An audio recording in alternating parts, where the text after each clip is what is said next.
Vamos a cambiar de tema, retomar las clases presenciales en los establecimientos, al igual que la prueba CIMSE, y fortalecer la jornada escolar completa. Son algunas de las propuestas que analiza el Ministerio de Educación para mitigar los efectos que ha tenido la pandemia en el aprendizaje de los escolares. Para conocer más de esta estrategia, estamos en contacto con el Ministro de Educación, Raúl Figueroa. ¿Cómo está, ministro? Muy buenos días. Buenos días, Nicolás. Muy bien, muchas gracias. Gracias por acompañarnos esta mañana, y un tema que hemos conversado, ministro, varias veces, el efecto de la pandemia en el desarrollo de niños, niñas y adolescentes. Ya se ha vuelto a las clases presenciales, yo me imagino que ya cerca de un 100% está con clases, están terminando por supuesto el año escolar, pero quiero ver cuál es el balance y el diagnóstico que se hace en términos del efecto lamentablemente negativo que tuvo el año pasado sin clases presenciales y el retorno a las aulas durante este año. Sí, bueno, efectivamente, Nicolás, lo hemos conversado nosotros varias veces.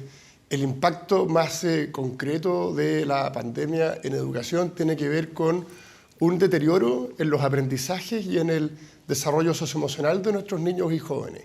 Nosotros hemos avanzado, y en esto Chile ha sido un país líder en Latinoamérica en generar instrumentos que permitan identificar el nivel de los alumnos, tanto en el aprendizaje como en su desarrollo socioemocional, y también sobre esa base poder tomar medidas concretas. El diagnóstico integral de aprendizaje nos ha permitido tener ese track, ese seguimiento de cómo la pandemia ha afectado a los alumnos, y ciertamente el impacto es fuerte. Es decir, hemos visto cómo, por ejemplo, tanto en lenguaje como en matemáticas, estamos en términos generales en orden de un 50% de los niveles esperados para esas áreas en el desarrollo de los alumnos.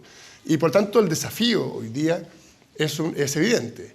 Todo el foco de la política educativa tiene que estar, a mi juicio, en cómo recuperamos lo que la pandemia nos ha afectado.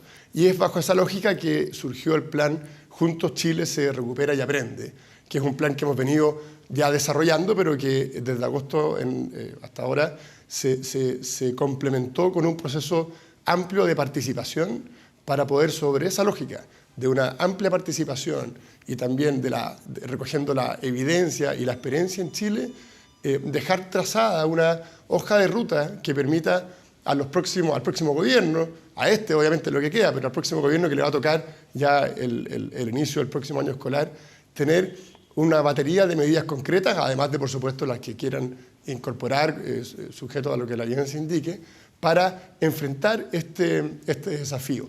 Tenemos además, tú lo decías en la introducción, hoy día ya hemos recogido una muy buena experiencia en términos de recuperar la presencialidad. Prácticamente todo el sistema educativo, ya ahora terminaron las clases, pero está terminando las clases con los colegios abiertos.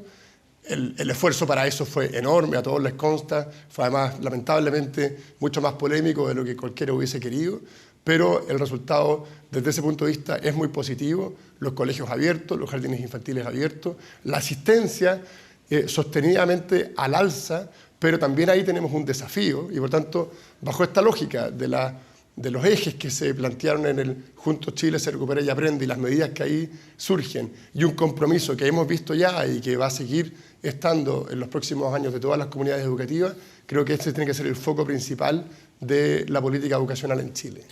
Ministro, son 20 propuestas educativas para un horizonte de 4 años. Todas son importantes, me imagino, pero quiero preguntarle por las que usted considera que son claves ya mirando el próximo año, es decir, en lo inmediato. Sí, lo primero, muy cortito, estas 20 medidas se desprenden de 3 ejes que son muy importantes. Un primer eje, que es un poco lo que hemos conversado ahora, mitigar los efectos de la pandemia en el deterioro en los aprendizajes y en el desarrollo socioemocional. O sea, parte importante de las medidas apuntan a mitigar las consecuencias de la pandemia en esos ámbitos.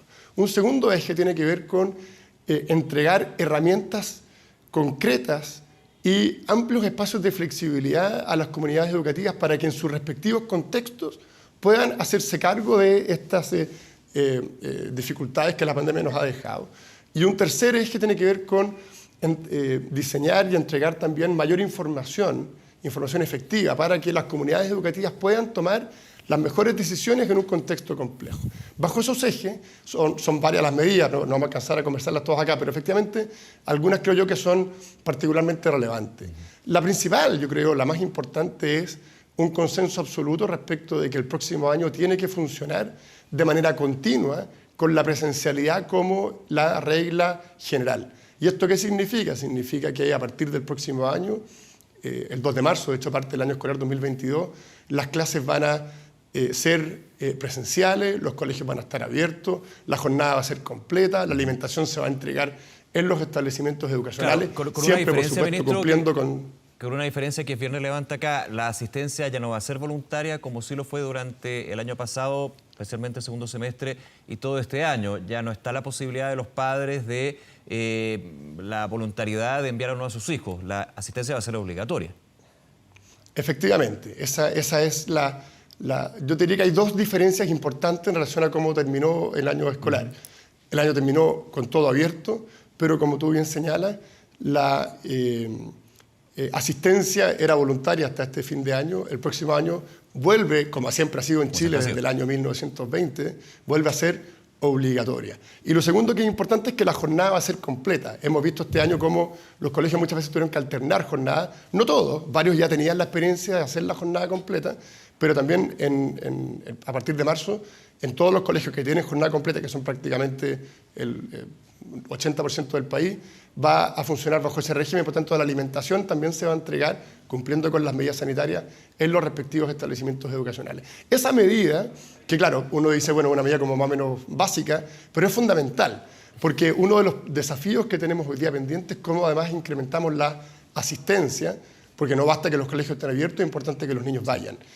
Bajo esa lógica, se desprende también una serie de otros elementos de medidas que se proponen que apuntan a compartir las mejores prácticas en el sistema educativo para asegurar la recuperación y acelerar ese proceso de recuperación. Un mejor uso, por ejemplo, de la priorización curricular. Ustedes recordarán que nosotros hicimos una priorización curricular que ha estado en marcha el 2021, también el 2020, y que seguirá estando presente el 2022. Esa priorización curricular está diseñada para ir avanzando, como si esto fuese una especie como de escalera. Uno va subiendo peldaños y permite un trabajo dedicado a las características de cada alumno, pero con un objetivo muy claro, que es recuperar la cobertura curricular, que es importante y que también se ha visto mermada como consecuencia de la pandemia. Enfrentar la deserción escolar y la retención. Vamos a potenciar los mecanismos de alerta temprana para identificar los niños que están en riesgo de abandonar el sistema educativo. Y algo muy relevante, tú también lo planteabas, en lo que se refiere al CIMSE. La innovación con el CIMSE es que queremos incorporar una medición socioemocional a la prueba censal del CIMSE, de tal manera de que tengamos información a nivel nacional, no solo de los niveles de aprendizaje, sino que también del desarrollo socioemocional de nuestros niños, porque ahí también hay un elemento fundamental que debe ser abordado en los próximos 4 años. Ahora, me quiero quedar un segundo con eso, con la idea o la estrategia, en este caso, ministro, de retomar el CIMSE el 2022, entregarle también un carácter socioemocional, pero no desde los contenidos, sino desde los aprendizajes, considerando y evidenciando de que hay un retroceso producto de la pandemia de los aprendizajes en los niños y niñas, y desgraciadamente aumentan también las brechas que han existido durante tantos años. El CIMSE busca evaluar eso, pero también dentro de las críticas que durante tantos años se ha dado al CIMSE, ¿por qué es lo adecuado retomarlo en ese carácter cuando ha habido un retroceso relevante en el aprendizaje?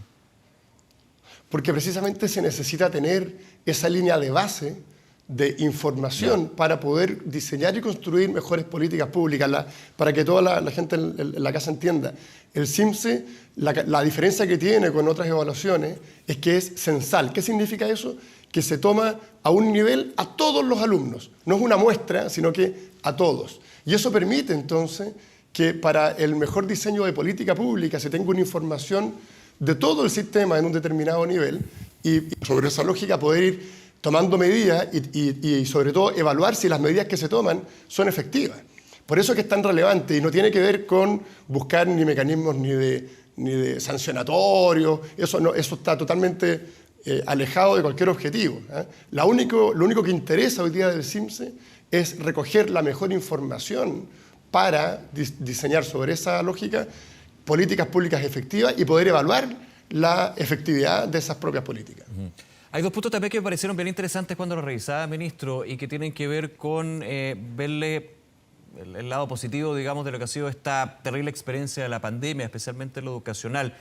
Consolidar la digitalización de textos escolares en futuras licitaciones y además incorporar el uso de herramientas digitales dentro de las salas de clase. Yo entiendo que ahí hay un aprendizaje con lo duro que fue la pandemia en términos de los que podían, porque no todos los estudiantes podían, estas clases telemáticas que luego fueron migrando a clases híbridas y ahora vuelven a ser presenciales. Aquí se queda con la necesidad de ir avanzando en términos de digitalización y principalmente de la posibilidad de que haya una nueva pandemia. Claro, es bien interesante eso, porque lo que se busca primero es, obviamente, consolidar un aprendizaje que ha sido meteórico en esta materia. Nosotros en muy poco tiempo logramos rearmar toda una base Por ejemplo, Chile es el país de Latinoamérica que en términos absolutos y relativos tiene el mayor uso de aulas virtuales, de estos Google Classroom, de esas herramientas. Aprendo en Línea es una plataforma que tiene 7 millones de usuarios. 300.000 usuarios a la semana. La televisión, Aprendo TV, todas esas herramientas, el desafío ahora es cómo consolidarlas para que sean un complemento al proceso educativo y por esa vía podamos acelerar la recuperación de los aprendizajes. Sería un error tremendo dejar de lado esas herramientas pensando que ya las clases son presenciales. Tenemos que buscar la máxima complementariedad.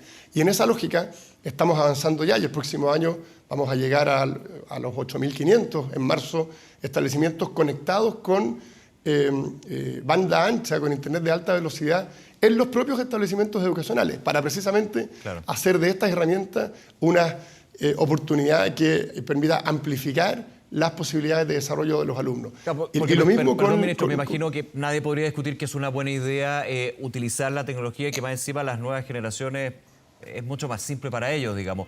Pero, como también lo hemos comentado varias veces, la brecha educacional también se ha visto influenciada por la brecha digital en términos de la conectividad. Porque claro, en la región metropolitana pueden todos tener acceso a esto, no todos, pero quizás un número importante, pero cuando vamos a regiones la situación es completamente distinta y no obedece solamente a un tema que compete a usted, del Ministerio de Educación, sino de la conectividad, de la ampliación, digamos, de la red digital, que eso es un desafío a nivel país. Efectivamente, y por eso es que nosotros lanzamos el Plan Conectividad 2030 junto a la Subtel, que se llama 2030 no porque al 2030 vayamos a tener los colegios conectados, sino que empiezan a estar ya conectados. Y al 2030 la velocidad del Internet va aumentando. Y eso va a significar que vamos a tener el próximo año ya prácticamente el 98% de todos los colegios del país con Internet de banda ancha en el establecimiento, lo que permite precisamente cerrar esas brechas. Tenemos, obviamente, hay un tema estructural de acceso a Internet en algunos hogares es más difícil que en otros, pero nosotros pusimos todo el esfuerzo para que las escuelas estén conectadas y por esa vía lograr que en la escuela se genere un espacio virtuoso de aprendizaje y también de acceso a mejores oportunidades tecnológicas, porque obviamente, y esto es algo que hoy día se hace muy evidente, las posibilidades que da el acceso a Internet para amplificar el aprendizaje de los alumnos en una sala de clase es maravilloso y hemos aprendido además, y los profesores, y eso también es otra medida del plan, mantener y profundizar la formación y la capacitación de los docentes para un mejor uso de estas herramientas en orden a que podamos sacarle el máximo provecho y hacer en ese sentido de esta pandemia no solo una crisis, un problema, sino que, aunque suene como un cliché, una oportunidad de tener mayor desarrollo de nuestros alumnos. Ahora un poquito de educación parvularia, ministro. Creo que también ahí es súper relevante porque hay un retroceso importante también ahí, especialmente el año pasado cuando no habían salas cunas, no habían jardines infantiles. ¿Cuál es el balance hasta el día de hoy que se tiene de la educación en primera infancia y cómo también, si es que existe ese retroceso, poder de alguna manera moderarlo o mejorar? Porque claramente los niños a esa edad, cuando son esponja y cuando pierden la posibilidad en lo socioemocional, no solamente en lo educacional, en lo de conocimientos, digamos, es algo que los puede arrastrar durante bastantes años y eso es bien complejo. Es muy complejo y efectivamente aquí hay que distinguir dos ámbitos. Voy a partir por los niños más pequeños, los que el próximo año tienen que por primera vez, de acuerdo a su edad, acceder a la educación parvularia. Para ese segmento, y aquí derechamente a los padres, es fundamental que tengan la confianza de enviar a sus hijos a los jardines infantiles y a kinder y prekinder. Porque ese espacio es un espacio no solo de aprendizaje, sino que de motivación, ¿cierto?, para que el cerebro de esos niños se desarrolle al máximo. El cerebro de los niños se desarrolla durante esa edad. Y por lo tanto, no es solo una cuestión de cuánto aprenden, sino que cómo motivamos e incentivamos a esos niños para que todas sus capacidades cerebrales se amplifiquen al máximo. Y en ese sentido, hay un primer llamado a las familias que tienen niños muy pequeños que les va a tocar ahora entrar a la educación prepararia, que confíen. Los jardines cumplen con todas las medidas sanitarias. La vacuna ahora está disponible desde los 3 años. Es una muy buena noticia, le da aún mayor seguridad a esa familia y por tanto que no perdamos esa oportunidad. Lo segundo, respecto de los niños que han tenido que estar en educación parvularia en el contexto de pandemia, obviamente se han hecho muchos esfuerzos por llegar a ellos por distintas vías, la apertura de los jardines ha colaborado, pero hay también un foco urgente en esos niños para recuperar aquello que puedan haber perdido en términos socioemocionales o de aprendizaje y por tanto este plan también contempla medidas concretas de trabajo en el aula para que ese desarrollo se pueda lograr rápidamente. Y eso lo combinamos también con primero básico, porque esto es como no son estancos, ¿cierto? Hay como una línea que va de transición, donde el tema de la lectura es un elemento central. Tenemos niños de primero básico que tenían que haber aprendido a leer este año o el año pasado, muchos de ellos lo hicieron, otros no tanto, sobre todo lamentablemente en aquellas escuelas que se demoraron más en volver a clase, esos niños van a tener un desafío mayor y por lo tanto ahí tenemos que poner todo el foco y lo que hemos hecho es potenciar los programas de educación parvularia y de trabajo temprano con los alumnos y de lectura a partir de primero básico para que esas competencias y esas habilidades se puedan desarrollar rápidamente y por esa vía los alumnos seguir con un camino de desarrollo y aprendizaje que es fundamental. Ministro Raúl Figueroa, como siempre, muchas gracias por acompañarnos esta mañana y que tenga un buen día. Hasta luego. Muchas gracias, Nicolás. Hasta luego. Nos vemos, que le vaya bien.